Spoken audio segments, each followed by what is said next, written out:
प्यारे बच्चों, लकड़हारा और वन इस एकांकी के दूसरे दृश्य में एक बार फिर आपका स्वागत है।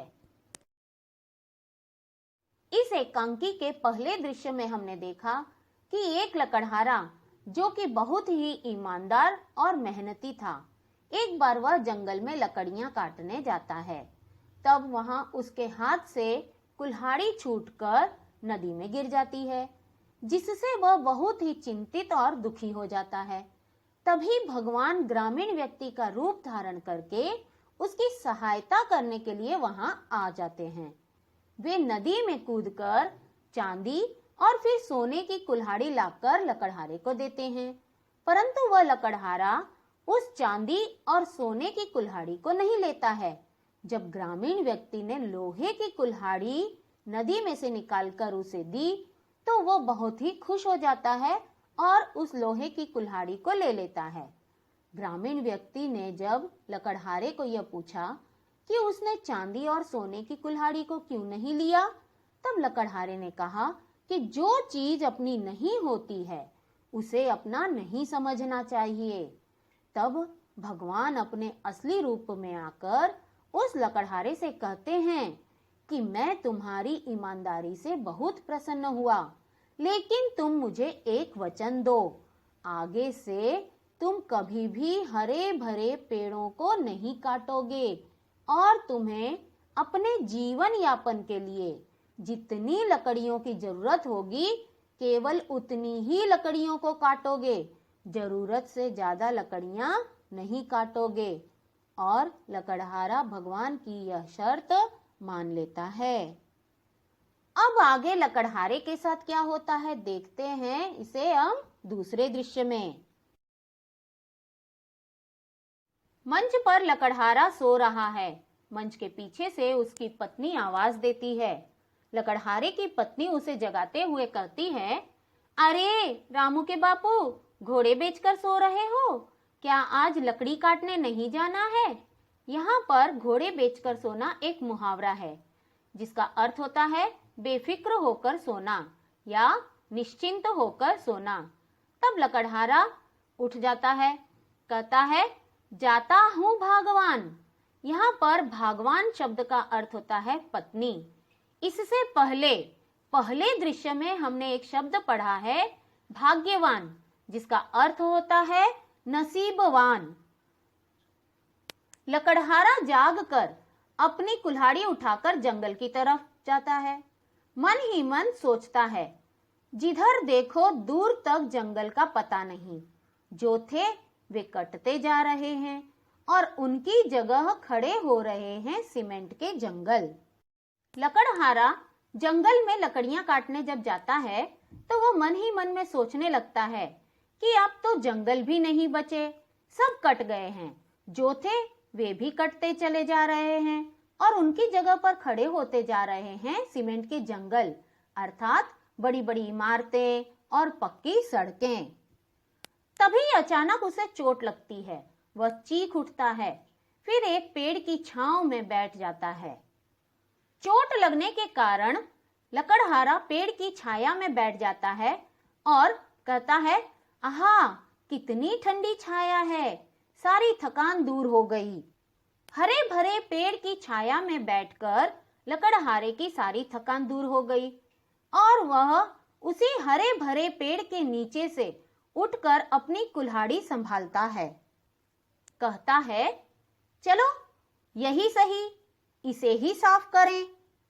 लकड़हारा जिस पेड़ की छाया में बैठा था, जिस पेड़ के नीचे बैठते ही बराबर उसकी थकान दूर हो गई थी, वह उसी हरे भरे पेड़ को काटने के लिए अपनी कुल्हाड़ी को हाथ में ले लेता है और उसी पेड़ को काटने के लिए अपनी कुल्हाड़ी चलाने की मुद्रा में हाथ ऊपर करने लग जाता है।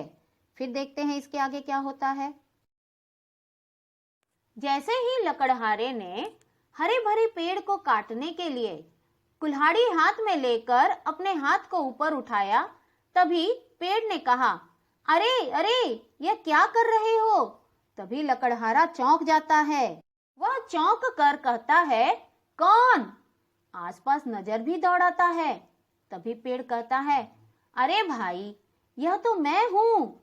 तब लकड़हारा डर जाता है। डर कर कहता है, कौन? भूत? पेड़ ने कहा, डरो नहीं भाई, मैं तो पेड़ हूँ, पेड़ हूँ। पेड़ को बातें करते देख लकड़हारा बहुत ही आश्चर्यचकित हो गया। कहने लगा, पेड़, क्या तुम बोल भी सकते हो?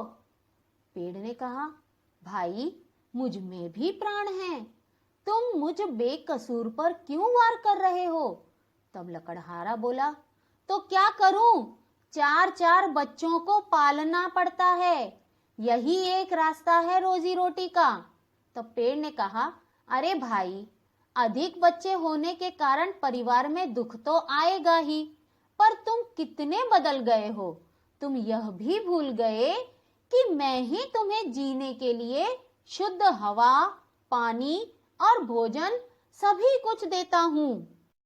पेड़ को बातें करते देखकर लकड़हारा चकित हो गया।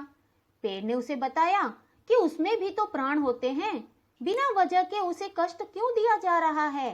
तो लकड़हारे ने कहा इस पर कि उसके 4-4 बच्चे हैं, जिनका पालन पोषण करने के लिए उसे पेड़ काटना ही एकमात्र उसकी रोजी रोटी का साधन है। तब पेड़ ने उसे समझाते हुए कहा कि अधिक बच्चे होंगे तो परिवार में दुख तो आएंगे ही। पेड़ ने लकड़हारे को याद दिलाया कि पेड़ों के कारण ही इस संसार को शुद्ध हवा, पानी, भोजन सब कुछ तो प्राप्त होता है। सचमुच पेड़ों से ही हमें ऑक्सीजन प्राप्त होती है, जिससे हम सांस ले पाते हैं। पेड़ों के कारण ही वर्षा होती है और उनसे ही मीठे रसीले फल प्राप्त होते हैं, जिन्हें खाकर हम अपना पेट पालते हैं। तो पेड़ से शुद्ध हवा, पानी सभी कुछ तो प्राप्त होता है, इसलिए हमें पेड़ों को नहीं काटना चाहिए। पेड़ ने जब लकड़हारे को अपना महत्व समझाया तो लकड़हारे ने क्या कहा, आइए देखते हैं। लकड़हारे ने कहा, यह तो तुम्हारा काम है, इसमें उपकार की क्या बात है।